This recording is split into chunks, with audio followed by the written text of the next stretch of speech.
And welcome back to the channel, everybody. Here, Lucas from Mars with another video in this MLB Show 23 custom franchise. Hope everyone had a great Christmas day and everything here as 2023 wraps up. But in this episode, it's a big one because we're going to play 3 full games here in this episode to determine this last spot in the American League Wildcard. You got the Firebirds, the Vandals, and the Diablos, all 3 of those teams sitting at 82 and 79 going into the last day of the season here. And every other game has been played, so these are the last 3 games of the year. We might see a game 163 next time if, a couple of these teams win. But yeah, the scenario for these teams now is simple. Win, and you get that shot to get into the postseason here. First game we'll cover is going to be between Oklahoma City and in Mexico City. The Bison this year 74 and 87. The Diablos were sitting at 82 and 79. And well, we saw the second game of this series last episode, that 1-0 victory for the Bison there that pushed the Diablos to have a must-win game here today, as the series tied at 1 game apiece. Yeah, I mean, the Diablos started this season out really well, and up at the top of the division. They kind of fallen a little bit because their offense has been inconsistent, and their pitching has been okay. But Logan Gilbert here, 32 starts and a 3.79 ERA and a 1.3 WHIP and 154 strikeouts. That's a pretty good season for Logan Gilbert this year. And here's Whit Merrifield. 87 runs. He's got 59 stolen bases and a 267 average. So 1 stolen base away from an even 60 this season, which would be incredible. See if he gets a chance to do that here today in this game. But that's a ground ball out. And OKC, we're gonna look at their lineup, and honestly, their batting order this year was not that bad. You got Merrifield there, Hernan Perez batting second, batting 292. Manny Machado batting 290 was really good this year. Brandon Lau, Jock Peterson, Sean Murphy, Andrew Vaughn, Novin Marte, and then Robert Poisson down there at the bottom. But a lot of these guys, 250 averages, just about. Honestly, this OKC offense was pretty darn good. Not really much to change about this offense going forward. There's Hernan Perez, a 292 average, 12 homers and 61 RBIs for him this year. That's a career high for him. So, the OPS is a little bit low, but he's getting on base at a pretty decent rate. He doesn't slug very much though. But there's a fly ball, and Oscar Mercado is at the wall, and that ball is gone. Talking about Perez not slugging a lot this season. That's home run number 13 for him on the year. A drive to left field. And OKC grabs the lead early in this game, 1-0 in the first. Nice swing there by Perez. Having a career year for him right now. A 351-foot homer into left field. That was a big-time swing, and OKC gets the scoring going in this game already. Now here's Manny Machado, been one of the best hitters in the league. He's tied for 7th in the NL in RBIs. He's got 98 of them, an 883 OPS, and 33 homers. So, yeah, one of the best offensive hitters this season for any team. And he's going to drive this ball into left, but Mercado is going to be there to make that play and get the second out of the inning.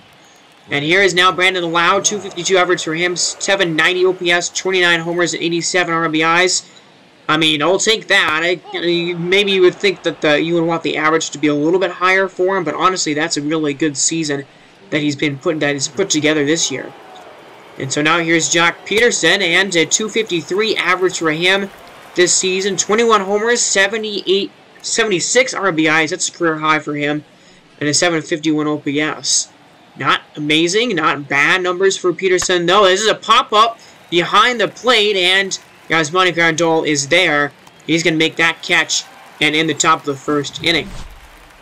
So, looking around the home run, Hernan Perez gets the Bison on the board here, looking to play spoiler against the Diablos, trying to get their ticket into the postseason. Fascinating scenario that we have on this last day of this season here. And there's Sonny Gray And, you know, Sonny Gray has been alright this year. The whip is pretty high at 1.41, 181 strikeouts, a 3.57 ERA. So, not a awful season for Sonny Gray. Pretty decent one for him. As there's Jake Cronenworth, a 2.49 average, 16 homers and 51 RBI. Started the season off pretty well, but kind of dropped off a little bit as the season went on. And is going to kind of have an average campaign this year. Looks like there's a ground ball. And look at this Mexico City offense. And this offense is honestly, it's just kind of inconsistent. So you have Jake Cronenworth there. J.D. Bleday is only batting .220. Tim Anderson and Yasmani Grandal have been incredible.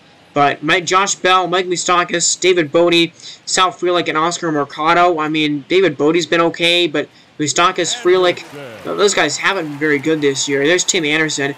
And over 800 OPS, sorry, the 27 homers for him and his 72 RBIs. Yeah, those are good numbers for Tim Anderson. Kind of a little bit, you know, basically on what he's kind of been doing in his career at other points in his career. That's a ground down, and that'll be the end of the first inning. Haven't recorded a video in a while, so I'm trying to get myself back into it here. Andrew Vaughn is up, and Andrew Vaughn struggled this year, only batting .218 on the season total. But here's the first pitch to him from Logan Gilbert in the second inning. It's a swing and a drive by Vaughn. This one to right field, and that ball is gone. Perez in the first, and now Vaughn here in the second. It's only his 14th of the season, but OKC is off to a 2-0 lead here in the second. So this one was a no-doubter for Vaughn here on this swing. Man, 404 feet. That ball was indeed crushed right there. So, man, OKC is coming out swinging right now in this game. Not wanting, they're taking this game seriously. Here's Robert Poisson. 270 average for him is 665 OPS, 2 homers, 15 RBIs. Honestly, those are, you know, better numbers than I kind of expected from him being called up. So I'll take those numbers for him this season. That's a swing and a miss and an off-speed pitch. That was a really good pitch by Logan Gilbert there. First strikeout of the game for either pitcher here. And trying to steal second base is the runner. And he's cut down. I believe that was November Tay there trying to steal second. But a swing by Andrew Vaughn, and through the top of the second inning here, the Bison are ahead in this game 2-0 over Mexico City. So can the Diablos get their offense on the board? And there's Yasmani Grandal, 52 homers, 120 RBIs, and 1.025 OPS, 307 average. I mean, those are just ridiculous numbers. And I mentioned last episode him in the MVP conversation. I think Juan Soto is going to win the MVP award. But, man, Yasmani Grandal certainly is going to present a solid case for that this year. He has just popped off a lot. And there's Josh Bell. 29 homers, 72 ribbies. Those numbers don't look bad, but the average is pretty low, 713 OPS. 1-1 pitch, ground ball. That one is going to get down the line, and it's going to move into the corner. That's going to be only a single for Josh Bell. Not a lot of speed there, and I thought that might have been, I thought that probably could have been an extra base hit at first, but it didn't end up being that, as there's ball 4 to Mike Moustakas. So, you know, Sonny Gray got the lead early on, and now is struggling a little bit here in the start of this second inning. And now here's David Bodie, one of the better hitters on this lineup, honestly, surprisingly. 254 average, a 753 OPS, 23 homers, and 62 RBIs. That's a career high for him. So, yeah, he's been a really decent, solid hitter here at the number 7 spot. And he's going to drive that ball into the gap. And that ball is off of the wall. And it's going to score Josh Bell. And around third base. And getting in there safely is Moustakas. And the game is tied. David Bodie, 23rd double of the year, ties the score at 2 here in the second inning. Beautiful swing right there by Bodie. And man, he's had quite a few big swings for him this season, and that was another huge one here. Self-Relic only batting .219 since being called up. He gets hit by that pitch, and now it's Oscar Mercado. Takes a slurve down low, and yeah, he struggled this year for sure. 197 average, 594 OPS. Just not great numbers, but he's got a great chance here in the second inning. 3-1 pitch to form. As that's a swing and a drive down the line, and it's fair, and it's gone. Oscar Mercado, 14th this season. Struggled this year offensively, but he's going to come through in the last game of the season with a huge 3-run homer, and it's 5-2 Mexico City. Man, some unlikely heroes in this game in the early going. Some guys that, you know, haven't had a lot of home run success blasting balls over the wall so far in this game. Well, 5-2 here in the second inning, as there's a fly ball that is going to be caught to finally end a brutal second 5-run inning. And, I mean, the Diablos offense can definitely strike quickly. That's one of their bigger, you know, that's one of the things that they can do really well, is they can pile up the runs on you, and they can have big innings like they just did right there. So now a 5-2 game, and Gilbert swing and a miss. Fastball there at 98 or 96 to Manny Machado. Either way, it was too fast for him. And we're going to see the speed here with this pitch sequence, as it was all fastballs in that at-bat. Wow, 5 fastballs. That final one was at 96. Brandon Lau, 1-2 pitch for him here. Is a pop-up over down the third base line. And that is Mike Moustakas there, making the play to end the second inning. Or end the top of the third, actually. So finally a 0 put up here by Logan Gilbert in this game. Bottom of the third, here's Yasmani Grandal. 2-2. That's a swing and a miss. Slurve way inside, and that's one of the things that really the only bad part about Yasmani's game is that he does strike out a lot. Juan Soto does not strike out very much, so that's a major advantage that he has in, you know, in the most valuable player races, that his on base is going to be a lot better. But here's Mike Moustakas, 18 homers and 65 RBIs for him this year. Not amazing, as there's a swing, there's a drive, though, and that ball is going to get all the way down to the wall. And let's see if they try and test him. Here he is, as Josh Bell's around third, and he's going to score. Throw is offline, and Mike Moustakas with an RBI double. That's his 19th of this season, and it's a 4-run lead now for the Diablos. So they're going to continue to add on to this lead here, as David Bodie is going to ground it over to second, and that is going to be the final out of the third. But yikes, that's just not a great start here for Sonny Gray when Oklahoma City really needed it from him. 4 runs, 6 hits. Now we go to the 4th inning. Here's Sean Murphy. 2-2 pitch is a drive and a blast by Murphy to left center field. And that ball is gone. Sean Murphy, 26th of the season. He's been one of the better offensive catchers in baseball this year.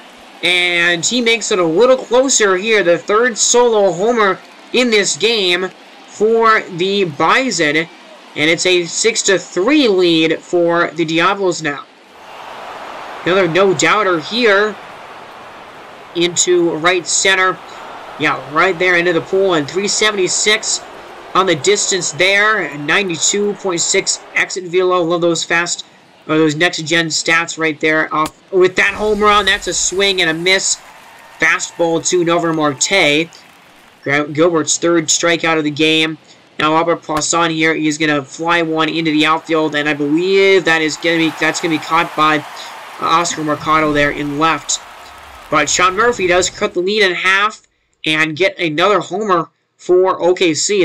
Oklahoma City does hit a good amount of home runs. They're one of the better home run hitting teams in the American League, if I remember correctly. But we're only in the 4th inning, and Reed Detmers is already coming out to pitch.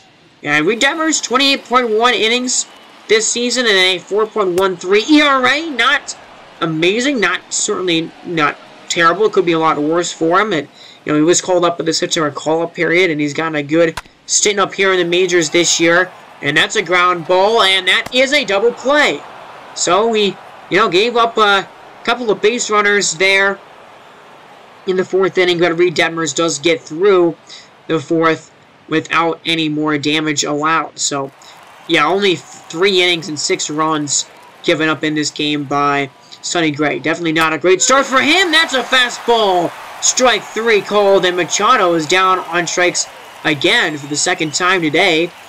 So that's a strikeout. That's the 4th one for Gilbert here. Halfway home in this game. Now 2 out in the bottom of the 5th inning. There's a swing and a fly ball. It's pretty deep out into center field, and it's going to bounce. And, oh, what is happening here? This is a weird, really weird glitch. The ball is going to come back into the infield, and it's going to be a home run. Wow. Josh Bell goes all the way around the bases. And, I mean, they're going to count that as an inside the Parker, but that should not have happened there. Wow, that was weird. I think we had a case where Kyle Schwarber hit a home run in this ballpark, and it was definitely a home run. It went over the fence for sure, but it didn't actually, like, he had to run all the way around the bases for it to actually count as a homer, and now this one, yeah, it hit the ground, and it went right through the fence. So that should have been a double, and it only should have been 2 bases by Josh Bell here, but it goes right through the fence. Let's see, take another look at it here in slow motion. Yep, right through the fence. So I don't know why that happens. It's the only ballpark that something like that has ever happened in. So I'm gonna have to maybe try and go into this ballpark and maybe adjust it a little bit to figure out what exactly is going on with that, because that has happened one more time, another time in this season. That should not have been a home. So moving on, now in this game, that's a swing and a miss and another strikeout. Gilbert's got 5 of them, and I mean, really, besides his 3 homers, he's been pitching pretty well so far today. But there's a drive into the outfield here and into left, and that one will bounce off the wall and all the way to second base is the runner. I do really like this ballpark here for OKC, so I hope I don't have to mess with it too much. But there's John Peterson, who's got 26 doubles now this season. And Sean Murphy's up now, and he takes a slider down at the knees. That was a beautiful pitch right here by Logan Gilbert. Started off with a couple of fastballs, went to a circle change, and then threw a couple more fastballs and finished it with the slider. Fascinating pitch sequence there, and that circle change is taken for strike 1 for Andrew Vaughn. Only batting .219 even after that home run that he had earlier, as an 0-1 is a drive, and Belletti's not going to get to this one. It's going to bounce over into foul territory here, as that's going to score a run, and over to second goes Andrew Vaughn. Homer, now a double, 22nd for him this season, and it's back to a 3-run game. So it really should be 4-6 right now, but, you know, the OKC Bison are going to have to overcome that, you know, run that they should not have counted against them somehow, and that is going to be the end of the line for Logan Gilbert today. You know, he was alright. I mean, he gave up a few homers in the first few innings in this game. Overall, pitched decently. He has the chance to get the win in this game. Is responsible for Vaughn at second.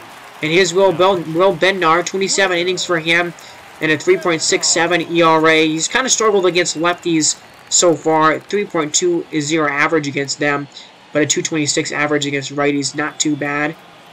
But here's Nover Marte now. He's 0 for 2 in this game, and he's going to fly it over to Boudet, who is going to be back near the track, but is going to make the catch to end the inning. So Andrew Vaughn does get the Bison another run closer, and, you know, they had the lead early on in the beginning, and now they're just trying to continue to scratch and claw their way back into the game. And here's David Boney, and that's a strikeout at the bottom of the zone, and I believe that's only like the third strikeout that we've seen Mexico City have all game today. And now Miles Mercado is going to pop it up as the first baseman is there and making the catch. I believe that is Vaughn. Yeah, that's Austin Vaughn there making that grab. So we're in the 7th inning now. And with one away, here's Whit Merrifield. And Merrifield's going to line that ball over the glove of Moustakas and into the outfield. So he's at first. Of course, a steal candidate. And he's going here on this pitch. And it's a perfect pitch to steal on a slider low. The throw's not going to be in time. An unbelievable season for Whit Merrifield. Number 60 on the season. That is, again, that's the most I have ever seen anybody get in this game in terms of stolen bases. 3-2 pitch. There's a beautiful swing and a miss there. A fastball. Well, a swing and a miss isn't really beautiful unless you're a pitcher. But a swing and a miss there. 2 down in the inning. And that's a fly ball. It's hit pretty well, and they're not going to get to that one. Frelick is out of his reach and off the wall, so Merrifield is going to score, and it's a 2-run game now. So OKC continuing to make it a little closer. There's Machado with an RBI double, his 27th double of the year. And now Aaron Loop is going to come on for the Diablos, a 4.03 ERA in 29 innings. But yeah, even in and here's Brandon Lau, 1-2 pitch. It's a swing and a miss. And man, that was a big K right there.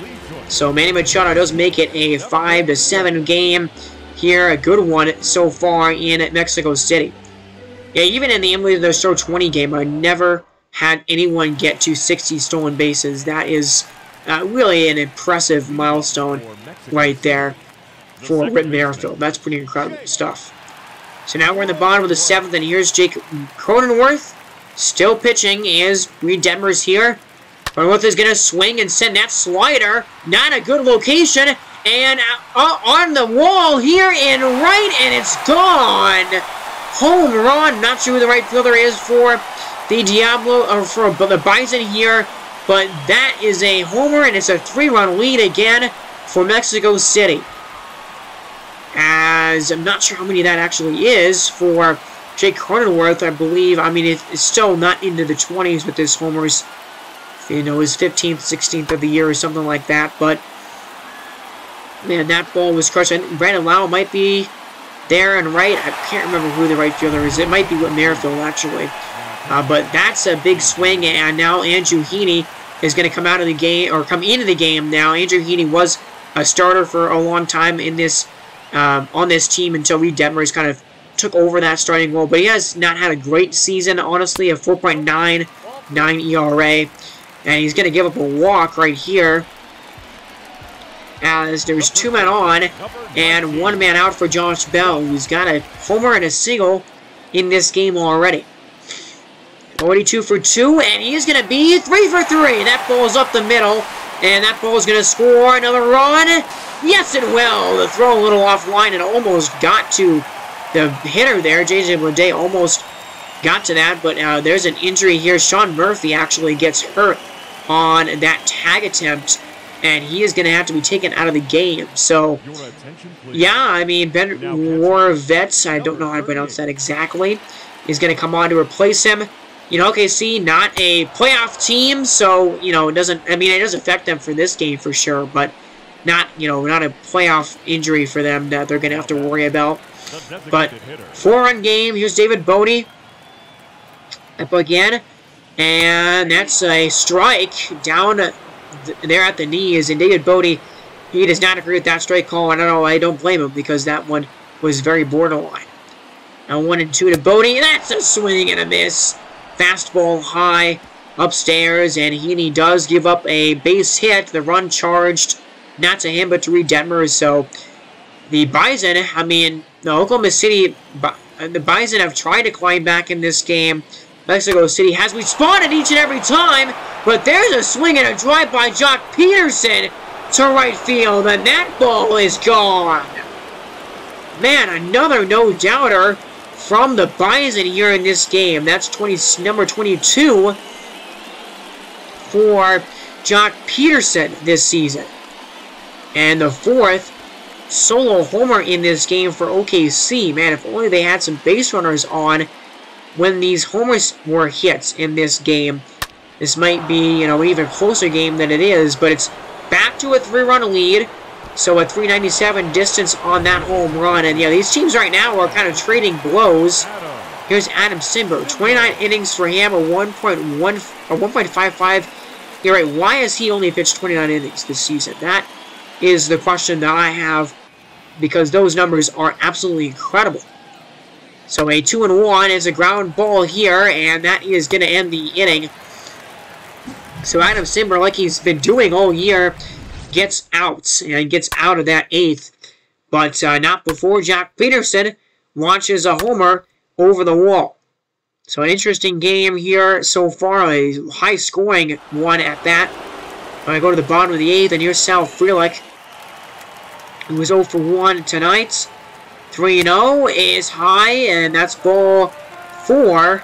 So there's a walk, and, I mean, come on. The bullpen here for OKC has not been keeping this lead where it needs to be for Mexico City to try and come back. Now Andrew Heaney has got to do something here. There's a drive, and that one is going to fall in for a base hit. Oscar Mercado gets on again, and they're going to go to the bullpen again, and here's Chris Stratton. 106 innings and a 2.78 ERA. Really good numbers, actually, for him this year. Only 34 walks, 258 and 237 averages against. They could have put him in the game a little bit earlier, I think, but either way, he's in the game now, and he does give up a walk here to Jake Cronenworth. So, oh boy, the bases are loaded, and here's J.J. Bleday, who has a chance to completely blow this game wide open here in the bottom of the 8th. Let's see what he does on this 2-1 pitch. Ground ball, and they get one out there, and they're going to go to first to get a double play. So that does, you know, get 2 outs, but it cost OKC a run, as that will score. The guy will score from third base here. That'll end the 8th inning. But Mexico City just continuing to add on in this game right now. The Oklahoma City bullpen has really struggled to stop this offense, and it's a 4-run lead. But, I mean, the Diablos are not messing around. They know what type of game this is. They're going to go to their closer here in Josh Hader. 47 out of 53 save opportunities and a 3.23 ERA. 67 strikeouts for him this year. That is impressive. Yeah, I mean, they need to win this game, so why not use your closer here in this situation? That's a 4-seamer 97. That cross-on just swings right through. There comes the 0-2 pitch. And it's a swing and a miss. Wow, a slider way inside. I mean, filthy stuff right here from Josh Hader. And, I mean, that's the kind of a swing that you're kind of, maybe expect more from a guy that doesn't have a lot of experience like Croissant. There's Hernan Perez, OKC's last chance. First pitch, fly ball into the outfield here. Frelick is there, makes the catch to end the game, and Mexico City wins the finale. They needed to dearly, and they take this one. A high-scoring affair in this game tonight. The Diablos offense certainly came out to play. I mean, the exact opposite of what we were kind of seeing earlier in this series. The Bison lost 2-1 and then won 1-0 in the first 2 games. This one, a high-scoring affair, 6-10 final, and the Bison dropped their 88th game of the season. They're going to finish with 88 losses. But the Diablos, at least for the time being, have clinched they have clinched a Game 163 at the worst, and at the best, they've clinched that second wildcard spot outright. But now we have to see what happens with these other games that we have for in this episode. So the win goes to Logan Gilbert. The loss goes to Sonny Gray. Josh Bell, the player of the game, for his 3-for-3 performance. And, yeah, I mean, you see Logan Gilbert there win. I mean, 5.2 innings for him, 7 hits. Not amazing stuff. But, yeah, 1-for-5 in Merrifield. Perez was 2-for-5 with an RBI. Machado had an RBI. He finishes with 99 on the season. That's kind of tough. But you see all those home runs right there. You got 1, 2, 3. You got 4 of them, all solo homers. And again, Merrifield, 60 stolen bases. But yeah, Sonny Gray, 3 innings, 4 hits, 6 runs, 2 walks, only 1 strikeout. Not good numbers. And then Detmers gave up 2 runs. Andrew Heaney gave up 2 runs.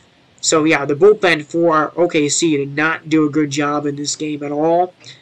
Now you go to Mexico City. Josh Bell had 30 home runs. And, I mean, again, it shouldn't have been a homer, but it's going to count that way in the stat sheets as Cronenworth, 17, Machado, 14. But, yeah, Bell has 74 ribbies now, where he finishes with that number. Mustaka, 66, Cronenworth, 52, Bodie, 64, and Machado, or Mercado had that 3-run home run. He finishes with 47 total RBIs.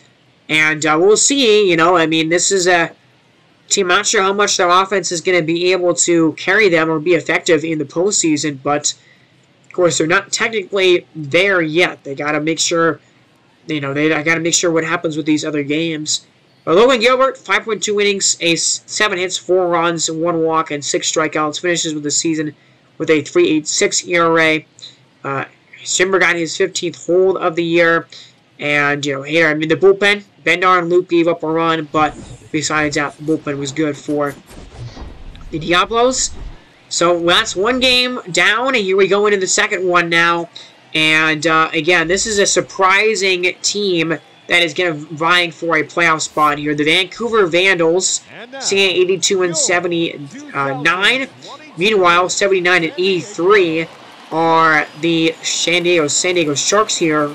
You know, a near 500 team, slightly below 500 this year. But these games have also been really low scoring. A 1-0 win and a 3-2 win that we saw last episode. But yeah, the Vandals have won the 2 games in this series. I mean, they've needed to have a chance today.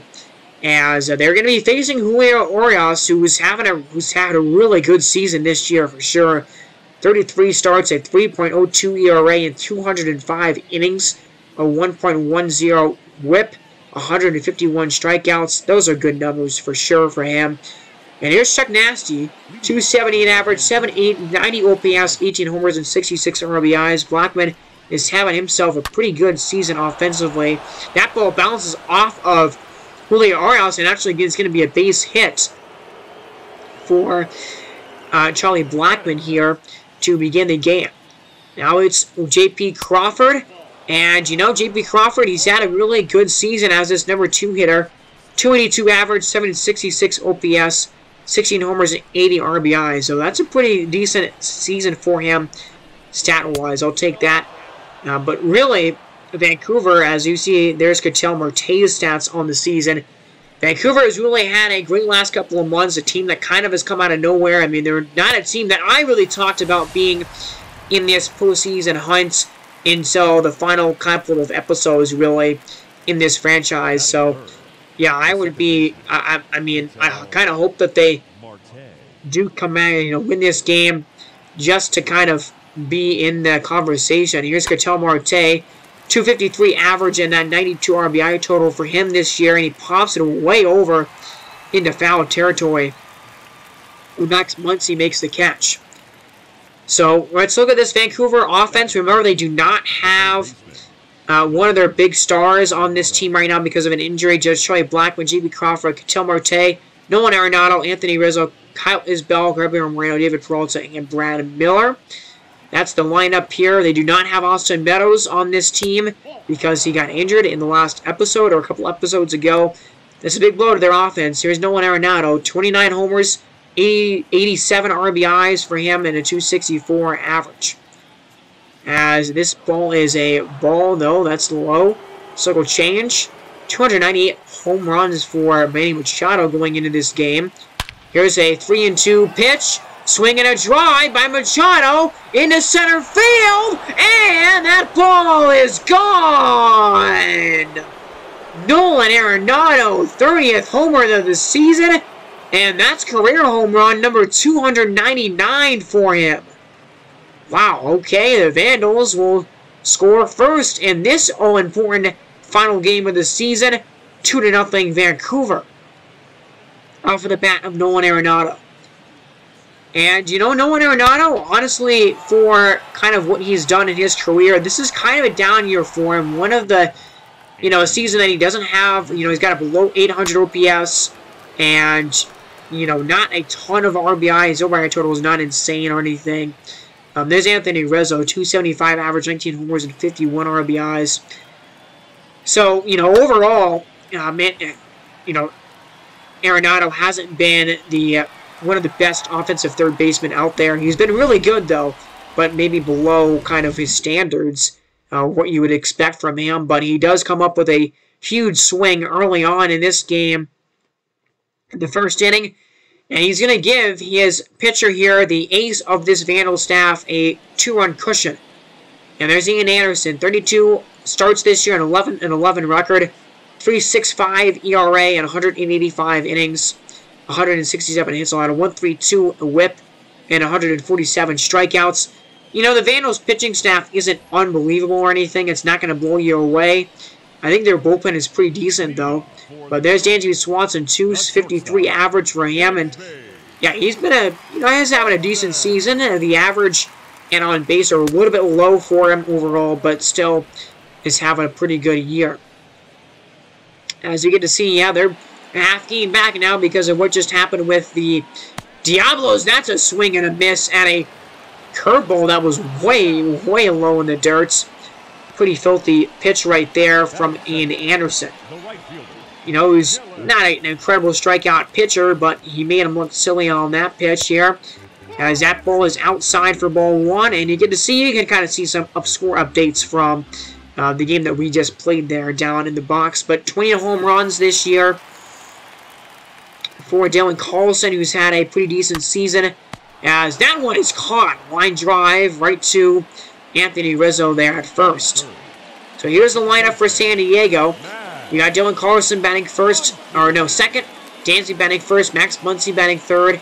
Ian Happ, Jorge Polanco, Eduardo Escobar, Mike Zunino, Christian Walker, and Alec Tomas. I mean, the best hitter on this team this year has definitely been Max Muncy. 273 average for him. And, you know, a guy that I considered maybe trading at the trade deadline. I don't think I was necessarily wrong in not trading him. But, you know, kind of seeing what the offseason holds for Max Muncy, if he's going to be, you know, a free agent or if we're going to want to trade him. I can't remember what his contract situation is exactly. But there's Kyle Isbell, 275 average for him. And, you know, he's having a good season overall. I would say that. Since being called up, but he actually gets hurt right here. So, this is not a serious injury to Kyle Isbell, but he's going to have to be taken out of the game. And that does kind of suck for the Vancouver, because not only is he out for this game, but he might be out for a potential Game 163. I mean, that's what the situation would be if you win this game. So, yeah, that's not a great news right there. Gabriel Moreno, 60 RBIs and 13 homers for him. 269 average. I mean, those are good numbers for him in his rookie year in the majors. That was a really bad swing right there, though, against Julio Orioles, as that pitch was way down low and inside. Look at this pitch sequence again. A couple of fastballs to begin, a circle change, and then came in with an 81-mile-an-hour off-speed pitch there. That was just filthy. And then David Peralta cannot catch up to that fastball there, as that's a swing and a miss.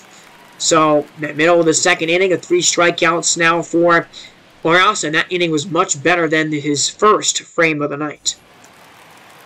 So here's Ian Happ, 253 average, 818 OPS, 27 homers, and 67 RBIs. 27 home runs for him, a career high.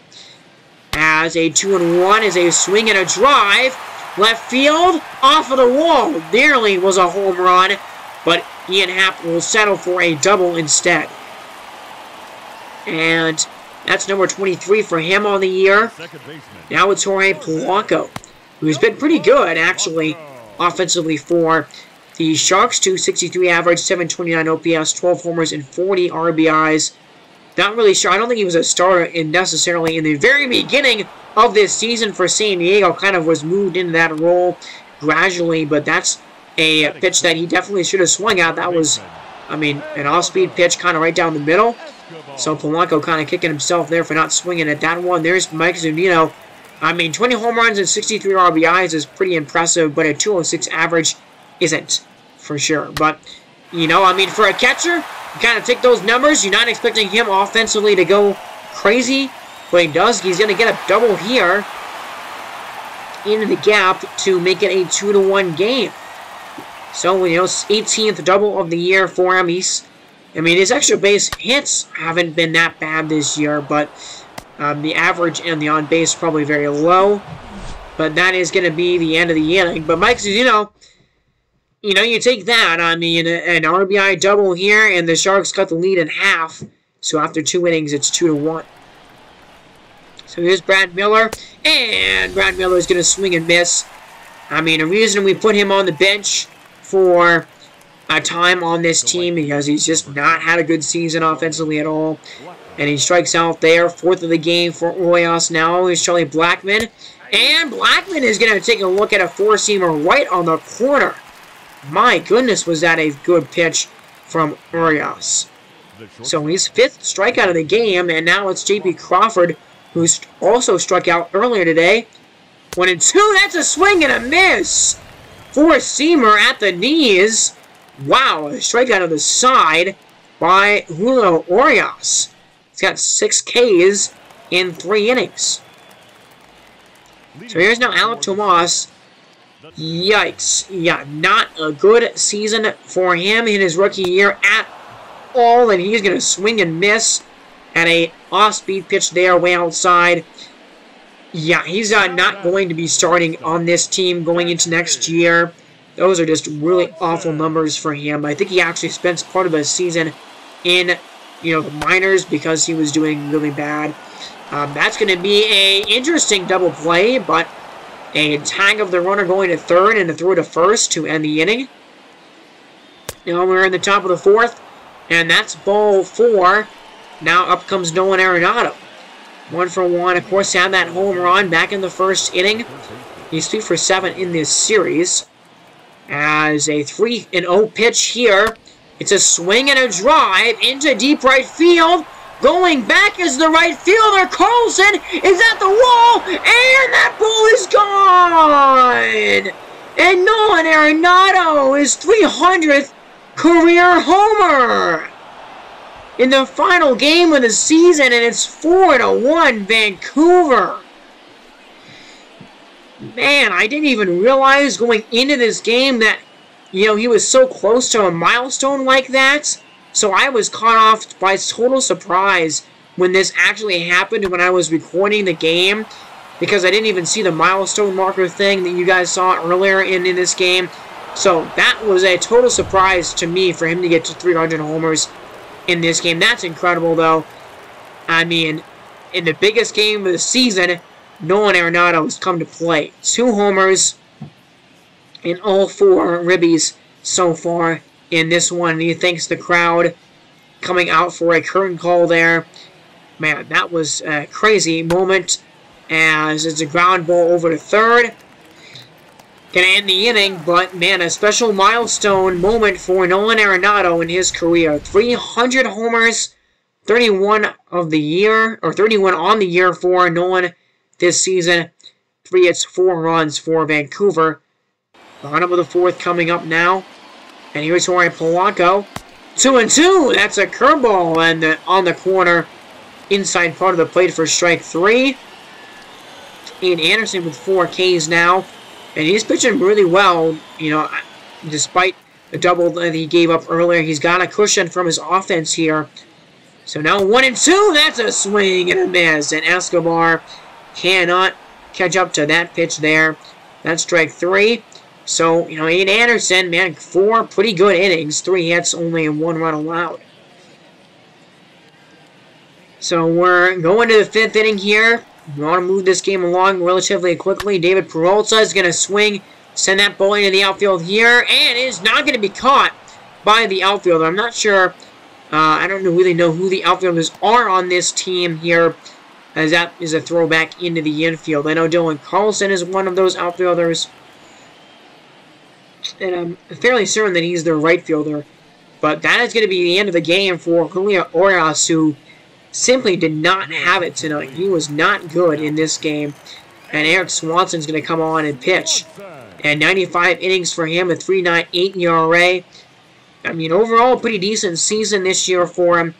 You know, 85 strikeouts to 28 walks. But here's now Brad Miller. 1-2. That's a ground ball, or fly ball even. And then he's going to go into the outfield for a base hit, and it's going to score a run. So Brad Miller with an RBI single, and Vancouver will extend the lead here even further. It's now 5-1.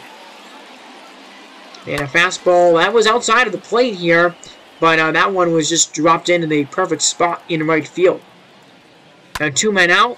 J.P. Crawford, ground ball to third. They're going to get 1 out there, but they're not going to get Crawford going to first, so they only get 1 part of that double play.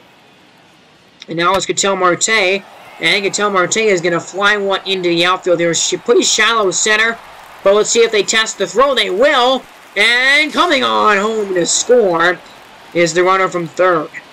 So Brad Miller comes in. He will score. 6-1 Vancouver, and now Nolan Arenado's up again already. We know what he's done in this game so far today. And a 3-2 pitch to him from Eric Swanson. There's a swing and another drive! Oh my goodness, Nolan Arenado! This is 3rd homer of the game! Wow! 32nd on the season, and he has blown it open here in the 4th. It is now 8-1 Vandals. We're in the 5th right now. Unbelievable stuff from Nolan Arenado. 430 feet on the distance. That's his longest homer of this game. And, man, Eric Swanson came in and absolutely stunk it up. That was a really bad outing for him. And, man, Jorge Alcala is going to come out of the game, and he's had a really good season, actually. Look at that average against righties at 189. That's pretty ridiculous. 64.1 innings for him. But, yeah, a disastrous inning and a disastrous start to this game. Halfway home, and Vancouver dominant in the game 162 right here so far today. And an 8-1 lead in this one. So now Ian Anderson's still pitching, and he's going to get a strikeout here from, that is Dancy Swanson. Now Dylan Carlson is going to ground it over to third, and that's the end of the 5th inning. Yeah, I mean, well on his way to a win in this game right now is Ian Anderson. So we go to the bottom of the 6th. Here's Max Muncy. 0-2, and Max Muncy's going to swing and clobber that ball to left field, and that one is a no-doubter for Max Muncy. It is gone. 27th homer of the year for Max Muncy, who, you know, has been the best hitter on this Sharks team for sure this season. And that is going to make it an 8-2 game, so, you know, a 6-run lead now. Of course, the game is not over, certainly. We don't want to fool ourselves into thinking that, but yeah, right down the line and just barely got out. So here's over Polanco, and now Polanco is going to take ball 4, and with Ian Anderson at 94 pitches, this is probably going to be a good time to take him out of the game, and that is what the manager here is going to do. So we got a pitching change, and on to the mound is Taijuan Walker. 180 innings for him and a 4.43 ERA.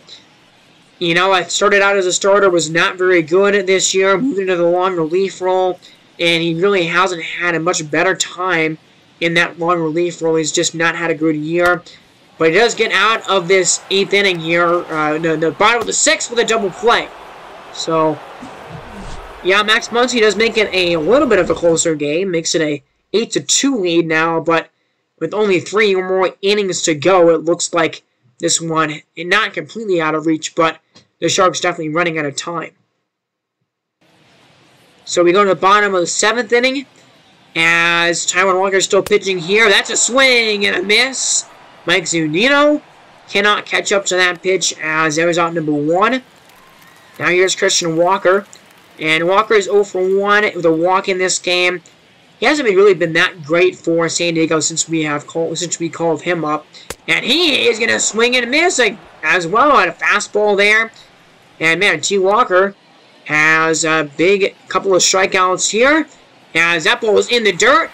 And Moreno is going to go to third. And they gun the runner down. I believe that was Alex Tomas trying to go to third base on that passed ball. As that'll be the end of the 7th. So now we're in the bottom of the 8th here. And now Jorge Polanco is going to swing and crush this ball deep to right field. And that one is gone. So there's a no-doubt homer from Jorge Polanco. 405 feet on that swing. And Polanco's 14th of the season, or 13th, I think. But, yeah, either way, that is going to make it a 8-4 game. So the Sharks have cut the lead in half. And they still kind of have a long way to go. Only 4 outs left in this game for them. But, yeah, that was a big drive by Jorge Polanco. One more look at it there. And, yeah, Blackman, I believe, I can't remember who the right fielder is on this team, but that guy didn't even really need a move. So there's a swing and a fly ball. This one's pretty deep. And now, on the wall, and that is going to go over it for another home run.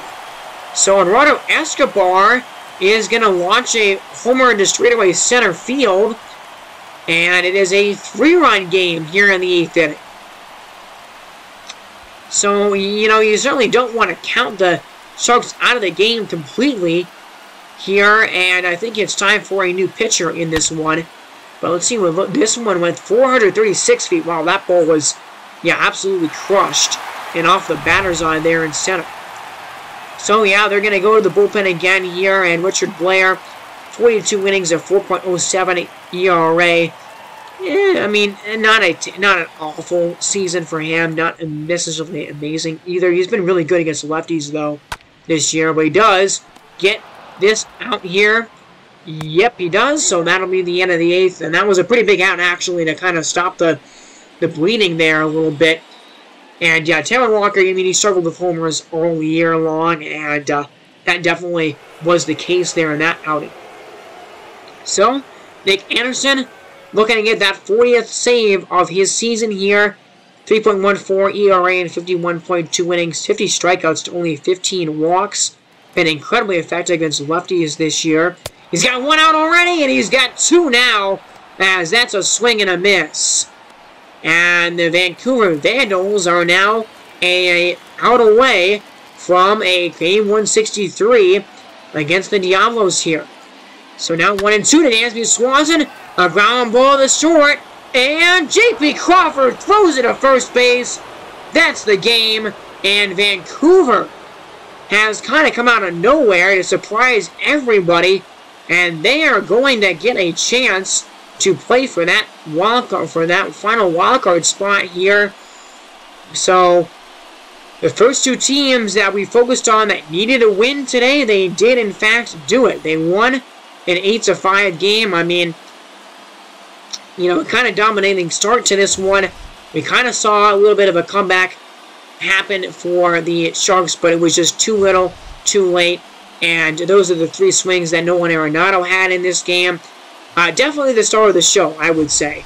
3 homers, 6 RBIs for him, including home runs number 299, 300 and 301 for him in his career. So definitely a special game. And Nick Anderson gets his 40th save. And, man, the Vandals here get a big win. And Ian Anderson gets his 12th victory of the season. He ended up having a pretty decent game for sure. But, yeah, no one out 3 for 4, 3 homers and 6 RBIs. So, yeah, this sets up a very interesting premise now. Because I'm not really sure how a 3-way tie for a wildcard would look like, or what would exactly happen. But here's Toronto playing Winnipeg. And, you know, Toronto, they got the same record, and Winnipeg is not a very good team. They're 70-91, 90-plus loss team here. But look at this series. It's been a Toronto slacking in the first game, and then Winnipeg, if you remember the last episode, absolutely torched Toronto 9-2 in Game 2. So Neither one of these first 2 games has been particularly close for either one of these teams. And here is Hyen Ryu. 3.81 ERA and 198 innings for him, so he's going to meet that 200 inning mark. Only 136 strikeouts and about a 1.16 ERA. That's a good whip in ERA there. Actually, that was his whip. So, good numbers for Ryu this season. And there's Tommy Pham, only batting .233 on the year. Not a great season, but he's going to swing and drive that ball into the gap here. And it's going to go to the wall, and it's going to be extra bases for Tommy Pham. So, you know, this Winnipeg offense has really not been that good. Tommy Pham with 26 doubles this year, but yeah, you know, Yuli Gurriel has been okay. .261 average, 725 OPS, 16 homers, and 61 RBIs for him. Those are not bad numbers, but just not anything great. I mean, the only guy that is doing something really great for this team right now is the guy that's coming up right here, and it's Bryce Harper. So, man on the corners, and nobody out, and that is the first strike to Bryce Harper, who's got a 308 average of 1.002 OPS, 40 homers, and 94 RBIs. An absolutely incredible season for him. But he's going to take a circle change there for strike 3. So he had an excellent RBI opportunity, and he does not come through. Now it's Justin Upton, who's only batting .211 this season. 656 OPS, 13 homers, and 55 RBIs. Now this team does... You know, Nick Castellanos was on this team. He got hurt at the very beginning of the season. So that's been a part of their struggles. What a play! Oh my goodness. Diving stop made by Myles Straw at second base. That was incredible. When we look there at that play, diving stop, that prevents a run. And he's now Keibert Ruiz, who has actually been, he's been alright as a rookie this year. 241 average, 636 OPS, 14 homers, and 55 RBIs. You know, not awful here for him. And he's going to take this 1-1 and swing it and drive it into the gap and down and to the wall. That is going to score 1 run. That's going to score the runner from all the way from first base. There's not going to be a throw, as a huge double right there from Keibert Ruiz. Man, and now Winnipeg, they're going to score first. They're up 2-0, and they're going to be up 3-0 as that ball is driven into the gap. So in to score is Keibert Ruiz, and up to second base with a double is Willie Adames.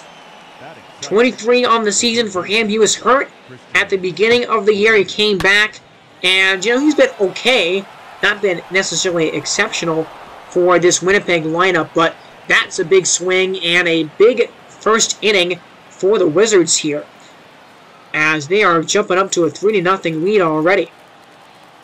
So here comes the first pitch to Christian Arroyo, and that's a ground ball back up the middle, stopped by Ryu over to first in time to finally end a really bad first inning for Hyen Ryu.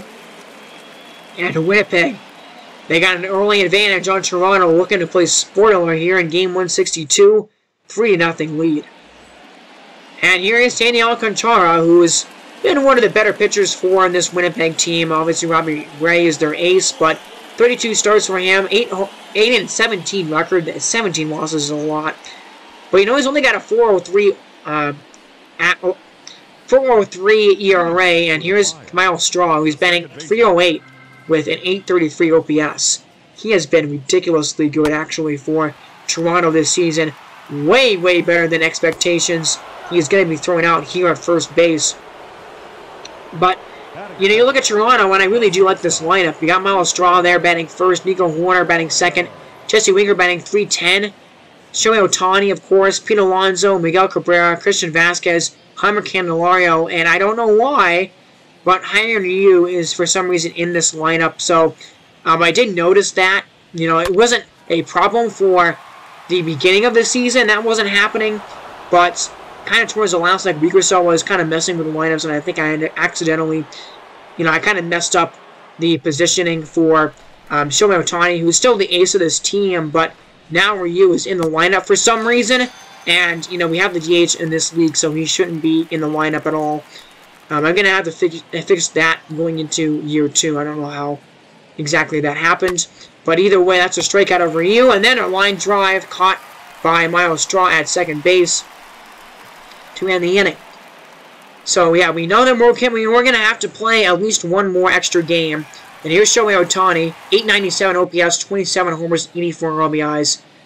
Yeah, he's having a really great year at the plate, and an even better year pitching-wise. He's got like a 2.65 ERA and over 230 strikeouts. So, that is a beautiful pitch, though. And, yeah, I mean, they're not going to give him the MVP, apparently with the offensive numbers, but you combine his offensive stats with what he's done on the mound, and he's probably going to win that MVP award, in my book at least. And here's Michael Conforto, and that's a line drive that is caught by Christian Arroyo at third. So we're in the top of the third now, and here's Justin Upton, who is going to swing and miss. Circle change below the knees there, Ryu with his third strikeout of the game. And now here's Keyword Ruiz. Of course, had that double, the 2 RBI double in the first inning. Now full count pitch, ground ball, and a nice stop by Pete Alonso there at first. Touches the bag and ends the inning. Now here's Jeimer Candelario, 283 average for him, 819 OPS, 19 homers, and 87 RBIs. He's actually been one of the best RBI producers in this entire lineup for Toronto. He is having quite an exceptional season, and he nearly had a home run right there as that ball bounces off the wall for a double. Number 30 for the season. I'm telling you, Jeimer Candelario is having a really good year. And here's Hyun Ryu, and he's going to get a base hit. Okay, he shouldn't be hitting, but he does actually come through with the single there in that situation. That's weird. Okay, we shouldn't see that. But anyway, here's Miles Straw. Only 7 homers and 52 RBIs for him, but, you know, he gets on base like crazy, and he's stealing a lot of bases too. So he's doing his job as a leadoff hitter. And now he's going to line this one over to Harper. Ooh, he's going to make the catch. Kind of took a weird route to the ball there. And he is going to score a run. And a sacrifice fly for Miles Straw. Candelario scores. And Toronto on the board here in the third. There's Nico Horner. 262 average for him. A 263 average for him this season. And here's a 2-0. It's a little flare, and it's caught by the shortstop on a ball that was way inside. So that will end the third inning. We're going to go to the fourth inning now. And, I mean, Toronto's offense just not deep at all. Not very good. And there's Kyle Higashioka, who has been really awful as this team's catcher offensively this season. And that was, I mean, that's kind of what we've seen him do a lot this year, is just the strikeouts. He has struck out a lot this season, as that's, look at the pitch sequence there. Only one fastball in that one bat, actually, by Ryu. Here's now Willie Castro, who, you know, again, a lot of these guys will be kind of backups more on a lot of other teams, but this team just doesn't have a lot of depth, so they're starters on this squad here. And that'll end the top of the fourth. So, a pretty chill and not super high-scoring game that we have here so far. Now, bottom of the fourth, and here's Jesse Winker. A really good average for him this year. You know, batting over 300, one of the league leaders in terms of average this season. And he's going to ground this ball into the outfield, past Castro, and into center. So, Tommy Pham will wing it back into the infield here. And there's a base runner now for Shohei Ohtani. 1-1. It's a swing and a line drive, and that's going to be a base hit as well. So Justin Upton will bring it back to the infield. 2 men on, nobody out for Pete Alonso. And that 0-2 was a swing and a miss. Sinker low at the knees. Man, and he is kicking himself right there. A perfect opportunity. Now it's Michael Conforto. 1-0 here to Conforto. Is a swing, a line drive. That one will fall in, and that is going to score. And the runner from second base up to third goes the other runner here, and Toronto is going to slowly make their comeback. It's now a 3-2 game. As Michael Conforto comes through with a huge base hit back up the middle. Jesse Winker scoring from second. Now here's Christian Vasquez, and that was a huge strikeout right there by Sandy Alcantara, actually. Man, all that needed to happen there was a fly ball into the deeper part of the outfield, and that would have, you know, scored another run to tie the game. Now Jaime Candelario is going to ground it over to Castro at short, and Castro will go to first base. A nice scoop by Gurriel at first will end the inning. But Conforto there, big swing into the outfield, and a 3-2 lead for Winnipeg here after 4 innings in this one. A really good, close game that we have so far. Here's Tommy Pham up in the 5th inning, and there's a swing and a miss. Cutter inside. Ryu has 6 strikeouts now on this ledger. And, I mean, overall, after, you know, take away the first inning, he's had a really good start. But now that's a swing and a ball hit into the outfield and is caught by Jesse Winker. Line drive there to end the 5th. So, yeah, no runs by Winnipeg after that first inning so far. As a pitching change, we're into the 6th inning now, I believe. And here's Darren McCoggan, who has been awful. I mean, 80 innings and a 6.14 ERA, a 3.07 average against righties, and a 2.65 average against lefties. I mean, you're playing for your playoff lives. I don't know why you would bring in a guy that has an over 6 ERA in 87 innings. But we'll see. He's got to face. We'll see. He's got to face 3 batters minimum right now, and he's Justin Upton at the dish here. And there's a swing and a miss. Slider there. And that was actually a pretty good pitch by McCoggan to get the first out of the inning. I know that they have more, and I know they have better guys in this bullpen. It's not an amazing bullpen, but it's definitely better than bringing out a guy like him, McCoggan. But he does get through the 6th inning scoreless. So now we're in the bottom of the 6th, and here's Jesse Winker. 1 for 2 in the game. A 1-2 pitch, ground ball, and nobody's going to be over there. Arroyo from the corner is not going to be able to get Jesse Winker. Not fast by any means, but he hit it to a really good location there with the shift. And now it's showing Ohtani, and Ohtani's going to drive this one into the gap and off of the wall. Harper is going to collect it, but all the way from first and stopping at third is Jesse Winker. So, okay, there's a double by Shohei. 25th of the season for him. Now it's Pete Alonso. 2nd and 3rd, nobody out. Alonso swings and drives it to left field. Justin Upton can only watch. This ball is gone. Number 32 for Alonso this season. And his biggest swing of the year for the Firebirds. 5-3, Toronto is now out in front. Man, he has not had a great offensive season. You know, offensive, like, average and on base-wise this year. He's only batting, like, 220 this year. But, man, he's got a lot of power. And he continuing to show it off right here. 32 homers. I mean, that's a good amount of home runs for him for sure. But, man, that was a monster swing right there. And it kicks out Sandy Alcantara from the game, who was pitching really really well, actually, until that point. Now, here's Michael King. 144 innings, almost starter kind of innings for him, and a 3.75 ERA. Those are good numbers. I think he's been a really good long reliever for a kind of a bad Winnipeg team this season. But now the game completely flipped over on its head, and that was a filthy pitch right there. Michael Conforto way out in front of that off-speed pitch. So Toronto now has the lead here. The game completely flipped over on its head, as that is a slider high in the zone for strike 3. An unconventional strike 3 pitch from Michael King. Now David Dahl is batting here, as that's a ground ball over to third base, and David Dahl came in as a pinch hitter, so good. They're taking Darren McCoggan out of the game.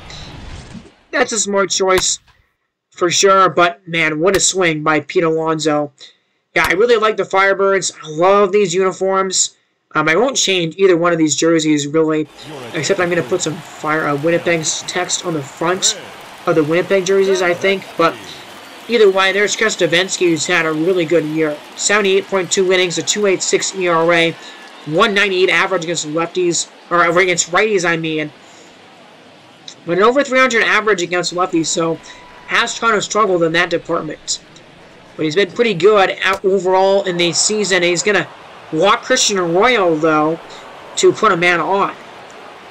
So here he is, Kyle Higashioka, who's 0 for 2 with 2 strikeouts in this game. And he's got 2 strikes on him here. 2-2. That ball is low for ball 3. You gotta, I mean, this is not a guy you should be afraid of here. 3-2 pitch, and it's outside.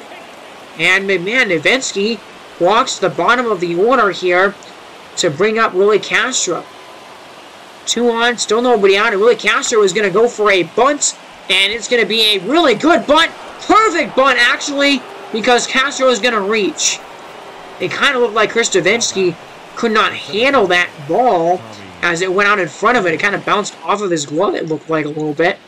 But now some of the bases are loaded. And here's Tommy Pham. Fly ball into the outfield. This is deep, and it is run down and caught by Conforto on right. But that is going to score a run from third base. So Winnipeg is going to continue to make this comeback, and they're now only down by 1. As here's Yuli Gurriel. And now Yuli Gurriel is going to drive another one over to right field. Conforto makes another catch. Tagging from third is the runner again, and they're not going to have a throw to the plate. So 2 sacrifice flies bring home 2 runs for Winnipeg and tie the score. So we're back to knot it up again at 5 apiece. And here's now Robert Stevenson. A lot of innings for Robert Stevenson this year, despite his 4.46 ERA. 106 strikeouts, 236 against righties, 270 against lefties. But here's Bryce Harper, a guy you do not want to face in this spot. Tie game, 2 down in the 7th inning. It's a ground ball. Oh, and it's stopped by Stevenson right and out in front of the plate. And Robert Stevenson collects it for the out. And so middle of the 7th inning. Man, 7th inning stretch, and we're saving the best game of these 3 for last for you. 5-5 tie. Here now is Jesse Winker. Swings at this 3-1 pitch, and he's going to find a hole here, way into the gap, and he's going to have extra bases. So, man, he's a 3 for 4 night tonight with, a single and now another double.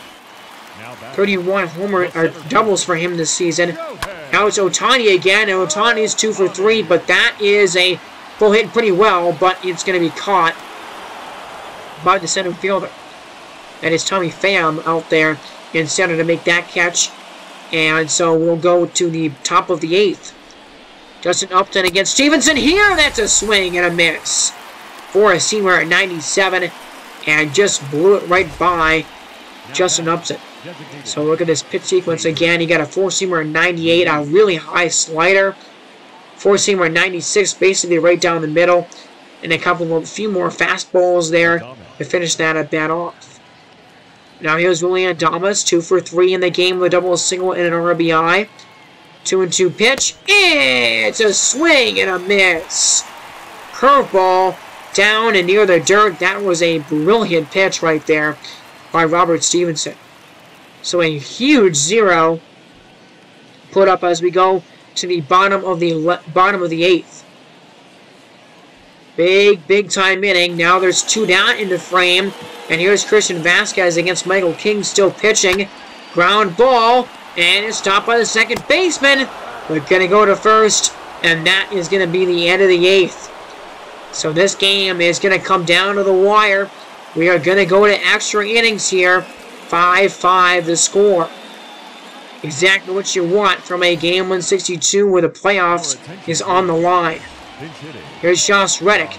300 average and 6 homers, 11 RBIs. He's actually been a really good pinch hitter for Winnipeg this season, surprisingly. As he's going to drive this ball into the outfield here. And oh, a nice try by Jesse Winker on left. A diving attempt, but it's not going to be stopped. So Josh Reddick gets on base. Okay, and that was a good swing there. And now Austin Slater is actually going to come on as a pinch runner. So, I mean, a pinch hitter and then a pinch runner. All right, now here's Kyle Higashioka, who was over 2 with a walk and a run. And yeah, he's only batting 174 in this year. 3-2 pitch to Higashioka is a swing, drive, and that actually will fall in for a single. So, man, the bottom of the order again is doing a lot here for Winnipeg. And again, Willie Castro squares to bunt. And this one, again, works. And they go to second here. They actually get the out at second base. Okay. Actually didn't think he was going to really be able to do that. But now first and third. 1 man out. Tommy Pham. The throw gets away. And there's actually not going to be any advance. And the runner from first probably definitely could have gone to second there on that one. But either way, the count is now 2-2. And now it's 3-2. Oh boy. As here comes the 3-2 pitch to Tommy Pham. It is outside for ball 4. And now the bases are loaded. How much more do you want Robert Stevenson to pitch right now as Yuli Gurriel comes to the plate? He is 1 for 3 in the game. And let's see this 0-0 pitch. The first pitch is a strike at the outside corner. Yuli Gurriel is a .217 average with runners in scoring position for the season. Now the count is at 2-2. And it is way low, and it's ball 3. So, man, oh man, the game, a lot of it comes down to this one pitch. 3-2 count. It is low. It's a 4-seamer that misses. Ball 4, and he walks in a run to give Winnipeg the lead. So, man, that might be the run that does a lot of damage to this Firebirds season, and that's going to be the end of the line for Robert Stevenson here. They're going to go to the bullpen again and bring out James Hoyt, who's been really good, actually. A 2.96 ERA, 43 strikeouts to 10 walks, and they should have brought James Hoyt in earlier in this game, I think, in my opinion. But, man, oh man, now it's 6-5, and here's Bryce Harper. 0 for 3. And an 0-2, that's a 4-seamer that is flowing into the outfield here. And it is caught by the center fielder, but going and tagging from third and scoring is the runner. So Winnipeg will add on. And this is their 3rd sack fly of the game. Shohei Ohtani is not supposed to be this team's center fielder, but he is there, I guess. So, man, Winnipeg now is ahead 7-5. That's a swing and a miss on a slider. But the damage done. And the Firebirds now down to their final 3 outs of their season. They do not win this game. They have no chance at a playoff berth. 8-9-1 in this inning. But they're facing Chad Green, who's one of the best closers this year. Look at those numbers, man. 37 of 43 opportunities. A 2.36, I believe, ERA. Yeah, I mean, Chad Green, for being on one of the worst teams in this league, hasn't been having a ridiculously good season. So a tall task for Toronto, and he gets a swing on the first pitch. Justin Upton barely has to move. I didn't even move Justin Upton at all on my controller there, and that's 1 down. So now here's Luis Aviles Jr., and he's going to take a strike 3 call on the corner. Now 2 outs in the inning. And the Firebirds are now an out away from losing their chance at a playoff berth. 3-0 pitch, Miles Straw at the dish, and that ball actually misses. So there's a walk.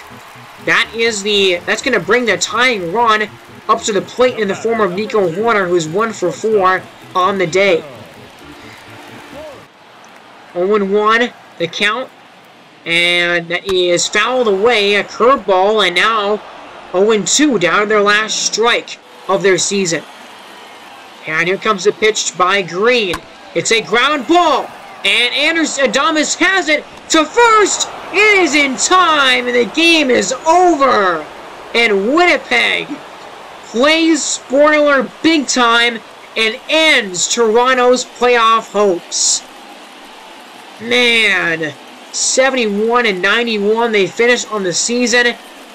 But the Firebirds, they finished 82 and 80, and they are not going to have a chance to continue playing for that last playoff spot. We are going to have a game 163 in this year one. That's really cool. But man, that is really unfortunate, disappointing for Toronto. I really thought that this was a team that was going to make it into the postseason for a long time. They end up losing this series overall to the Winnipeg Wizards here. And man, that was a good game, man, for sure. And they had the lead going into the 7th inning, but they just could not hold on. And good situational hitting, actually, from the Wizards in this game. 3 sac flies in this one. And, a couple of bunts that were effective as well. But, yeah, okay, that's what a finish to this 2022 season. I don't know, 163, game 163 is technically not the playoffs yet, but it kind of is like an extra wildcard playoff game, basically, is what it is.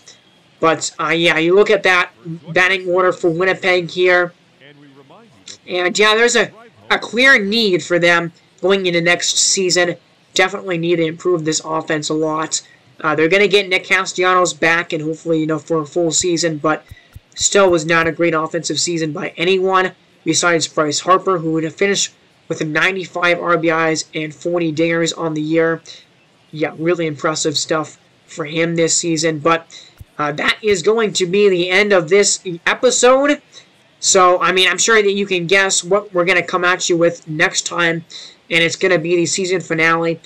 And Chad Green, 38 save this season. And King pitched 3 really good scoreless innings. So the bullpen for Winnipeg definitely came up clutch. And, yeah, Pete Alonso, only batting, Pete Alonso only batting 224 this year. But he does have 32 homers and 86 RBIs.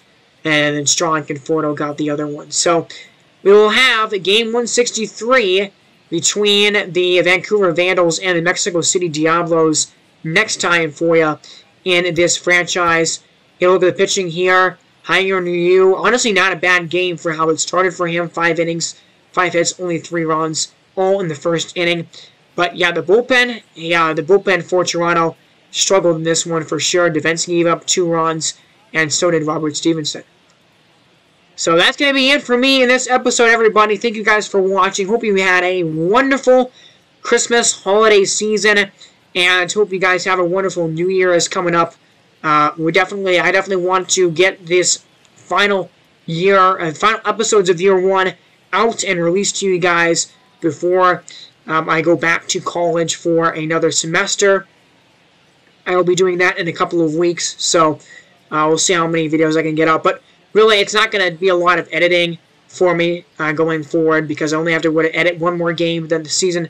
The stat recaps, they don't take me a lot long to edit. So I expect videos to kind of come out with more regularity as, the season wraps up. But thank you guys so much for watching this one. Thank you for bearing in mind this is a lot longer video than I usually do just because it was 3 full games and I wanted to get every moment from these games. But thank you guys for watching. You've been listening to Lucas from Mars again.